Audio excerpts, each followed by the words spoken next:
जय श्री कृष्णा, राधे राधे। भगतजनों, आज हम श्रीमद् भगवद गीता का 7वां अध्याय सुनेंगे और साथ ही इस 7वें अध्याय का महात्म्य सुनेंगे। भगवद गीता का यह 7वां अध्याय पितृ मुक्ति और मोक्ष से जुड़ा हुआ है। श्राद्ध पक्ष में गीता का 7वां अध्याय सुना जाता है। इस अध्याय का पाठ किया जाता है और इसका फल अपने पितरों को अर्पित किया जाता है। इस अध्याय का नाम ज्ञान विज्ञान योग है। भगवद गीता के 7वें अध्याय का महात्म्य स्वयं भगवान शिव ने माता पार्वती को सुनाया था। भगवान शिव कहते हैं, हे पार्वती, अब मैं तुम्हें 7वें अध्याय का महात्म्य बतलाता हूँ, जिसे सुनकर कानों में अमृत राशि भर जाती है। पाटलिपुत्र नामक एक दुर्गम नगर है, जिसका गोपुर द्वार बहुत ही ऊंचा है। उस नगर में शंकुकर्ण नामक एक ब्राह्मण रहता था। उसने वैश्यवर्ती का आश्रय लेकर बहुत धन कमाया, किंतु न तो कभी पितरों का तर्पण किया उसने और न ही देवताओं का पूजन ही किया। वह धनोपार्जन में तत्पर होकर राजाओं को ही भोज दिया करता था। एक समय की बात है, उस ब्राह्मण ने अपना चौथा विवाह करने के लिए पुत्रों और बंधुओं के साथ यात्रा की। मार्ग में आधी रात के समय जब वह सो रहा था, तब एक सर्प ने कहीं से आकर उसकी बाह में काट लिया। उसके काटते ही उसकी ऐसी अवस्था हो गई कि मणि, मंत्र और औषधि आदि से भी उसके शरीर की रक्षा असाध्य जान पड़ी। तत्पश्चात कुछ ही क्षणों में उसके प्राण पखेरु उड़ गए और वह प्रेत बना। फिर बहुत समय के बाद वह प्रेत सर्प योनि में उत्पन्न हुआ। उसका चित्त धन की वासना में बंधा हुआ था। उसने पूर्व वृत्तांत को स्मरण करके सोचा कि मैंने घर के बाहर करोड़ों की संख्या में अपना जो धन गाड़ रखा है, उससे इन पुत्रों को वंचित करके स्वयं ही उसकी रक्षा करूंगा। सांप की योनि से पीड़ित होकर पिता ने एक दिन स्वप्न में अपने पुत्रों के समक्ष आकर अपना मनोभाव बताया। तब उसके पुत्रों ने सवेरे उठकर बड़े विस्मय के साथ एक दूसरे से स्वप्न की बातें कही। उनमें से मंझला पुत्र कुदाल हाथ में लिए घर से निकला और जहां उसके पिता सर्प योनि धारण करके रहते थे, उस स्थान पर गया। यद्यपि उसे धन के स्थान का ठीक ठीक पता तो था नहीं, तो भी उसने चिन्हों से उसका ठीक निश्चय कर लिया और लोभ बुद्धि से वहां पहुंचकर बांबी को खोदना आरंभ कर दिया। तब उस बांबी से एक बड़ा ही भयानक सांप प्रकट हुआ और बोला, ओ मूढ़, तू कौन है? किसके लिए आया है? यह बिल क्यों खोद रहा है? किसने तुझे भेजा है कि सारी बात मेरे सामने बता। तब उसका पुत्र बोला कि मैं आपका पुत्र हूँ, मेरा नाम शिव है। मैं रात्रि में देखे हुए स्वप्न से विस्मित होकर यहाँ का स्वर्ण लेने के कोताहुल से यहाँ आया हूँ। अपने पुत्र की यह वाणी सुनकर वह सांप हंसता हुआ उच्च स्वर से इस प्रकार स्पष्ट वचन बोला कि यदि तू मेरा पुत्र है तो मुझे शीघ्र ही बंधन से मुक्त कर। मैं अपने पूर्व जन्म के गाड़े हुए धन के लिए ही सर्प योनि में उत्पन्न हुआ हूँ। पुत्र कहता है कि हे पिताजी, आपकी मुक्ति कैसे होगी, इसका उपाय मुझे बताइए, क्योंकि मैं इस रात में सब लोगों को छोड़कर आपके पास आया हूँ।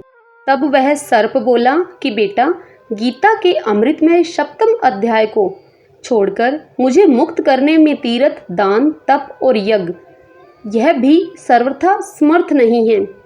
केवल गीता का 7वां अध्याय ही प्राणियों के जरा, मृत्यु आदि दुखों को दूर करने वाला है।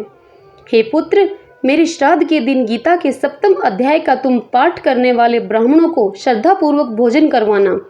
इससे निसंदेह मेरी मुक्ति हो जाएगी। हे वत्स, अपनी शक्ति के अनुसार पूर्ण श्रद्धा के साथ निर्वैशी और वेद विद्या में प्रवीण अन्य ब्राह्मणों को भी भोजन करवाना। सर्प योनि में पड़े हुए पिता के ऐसे वचन सुनकर सभी पुत्रों ने उसकी आज्ञा के अनुसार तथा उससे भी अधिक किया।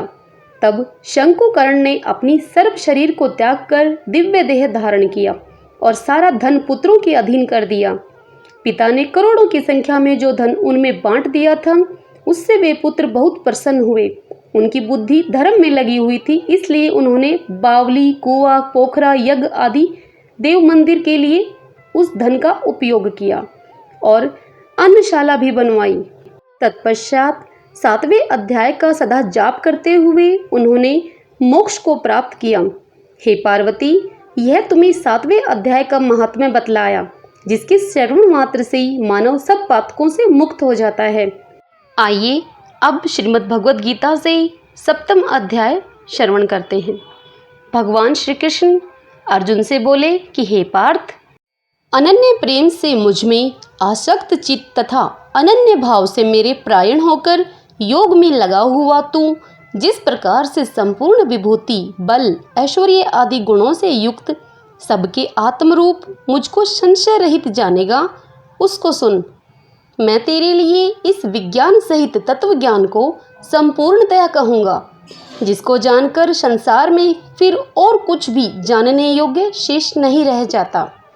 हजारों मनुष्यों में कोई एक मेरी प्राप्ति के लिए यत्न करता है, और उन यत्न करने वाले योगियों में भी कोई एक मेरे प्राण होकर मुझको तत्व से अर्थात यथार्थ रूप से जानता है। पृथ्वी, जल, अग्नि, वायु, आकाश, मन, बुद्धि और अहंकार भी इस प्रकार यह 8 प्रकार से विभाजित मेरी प्रकृति है। यह 8 प्रकार के भेदों वाली तो अपरा अर्थात मेरी जड़ प्रकृति है। और हे महाबाहो, इससे दूसरी को जिससे यह संपूर्ण जगत धारण किया जाता है, मेरी जीव रूपा परा अर्थात चेतन प्रकृति जान। हे अर्जुन, तू ऐसा समझ कि संपूर्ण भूत इन दोनों प्रकृतियों से ही उत्पन्न होने वाले हैं, और मैं संपूर्ण जगत का प्रभव तथा प्रलय हूँ, अर्थात संपूर्ण जगत का मूल कारण हूँ। हे धनंजय, मुझसे भिन्न दूसरा कोई भी परम कारण नहीं है। यह संपूर्ण जगत सूत्र में सूत्र के मुनियों के सदृश मुझ में गुथा हुआ है। हे अर्जुन, मैं जल में रस हूँ, चंद्रमा और सूर्य में प्रकाश हूँ, संपूर्ण वेदों में ओमकार हूँ, आकाश में शब्द और पुरुषों में पुरुष तत्व हूँ। मैं पृथ्वी में पवित्र, गंध और अग्नि में तेज हूँ तथा संपूर्ण भूतों में उनका जीवन हूँ, और तपस्वियों में तप हूँ। हे अर्जुन, तू संपूर्ण भूतों का सनातन बीज मुझको ही जान। मैं बुद्धिमानों की बुद्धि और तेजस्वियों का तेज हूँ। हे भरत श्रेष्ठ, मैं बलवानों का आसक्ति और कामनाओं से रहित बल अर्थात सामर्थ्य हूँ, और सब भूतों में धर्म के अनुकूल अर्थात शास्त्र के अनुकूल काम हूँ। और भी जो सत्व गुण से उत्पन्न होने वाले भाव हैं, और जो रजोगुण से तथा तमोगुण से होने वाले भाव हैं, उन सबको तो मुझसे ही होने वाले हैं, ऐसा जान। परंतु वास्तव में उनमें मैं और वे मुझ में नहीं हैं। गुणों के कार्य रूप सात्विक, राजस और तामस, इन तीनों प्रकार के भावों से यह सारा संसार प्राणी समुदाय मोहित हो रहा है। इसीलिए इन तीनों गुणों से परे मुझ अविनाशी को नहीं जानता, क्योंकि यह अलौकिक अर्थात अति अद्भुत त्रिगुणमयी मेरी माया बड़ी दुस्तर है। परंतु जो पुरुष केवल मुझको ही निरंतर भजते हैं, वे इस माया को उल्लंघन कर जाते हैं, अर्थात संसार से वह तर जाते हैं। माया के द्वारा जिनका ज्ञान हरा जा चुका है, ऐसे आसुर स्वभाव को धारण किए हुए मनुष्यों में नीच, दूषित कर्म करने वाले मूढ़ लोग मुझको नहीं जानते। हे भरतवंशियों में श्रेष्ठ अर्जुन, उत्तम कर्म करने वाले अर्थार्थी, आर्त, जिज्ञासु और ज्ञानी, ऐसे 4 प्रकार के भक्तजन मुझको भजते हैं। उनमें नित्य मुझ में एक ही भाव से स्थित अनन्य प्रेम भक्ति वाला ज्ञानी भगत अति उत्तम है, क्योंकि मुझको तत्व से जानने वाले ज्ञानी को मैं अत्यंत प्रिय हूँ, और वह ज्ञानी मुझे अत्यंत प्रिय है। ये सभी उदार हैं, परंतु ज्ञानी तो साक्षात मेरा स्वरूप ही है, ऐसा मेरा मत है, क्योंकि वह मदगत मन बुद्धि वाला ज्ञानी भगत अति उत्तम गति स्वरूप मुझ में ही अच्छी प्रकार स्थित है। बहुत जन्मों के अंत के जन्म में तत्व ज्ञान को प्राप्त पुरुष सब कुछ वासुदेव ही है। इस प्रकार मुझको जो भजता है, वह महात्मा अत्यंत दुर्लभ है। उन भोगों की कामना के द्वारा जिनका ज्ञान हारा जा चुका है, वे लोग अपने स्वभाव से प्रेरित होकर उस नियम को धारण करके अन्य देवताओं को भजते हैं, अर्थात उन्हें पूजते हैं। जो जो सकाम भगत जिस जिस देवता के स्वरूप को श्रद्धा से पूजना चाहता है, उस भगत की श्रद्धा को मैं उसी देवता के प्रति स्थिर करता हूँ। वह पुरुष उस श्रद्धा से युक्त होकर उस देवता का पूजन करता है और उस देवता से मेरे द्वारा ही विधान किए हुए उन इच्छित भोगों को निसंदेह प्राप्त करता है।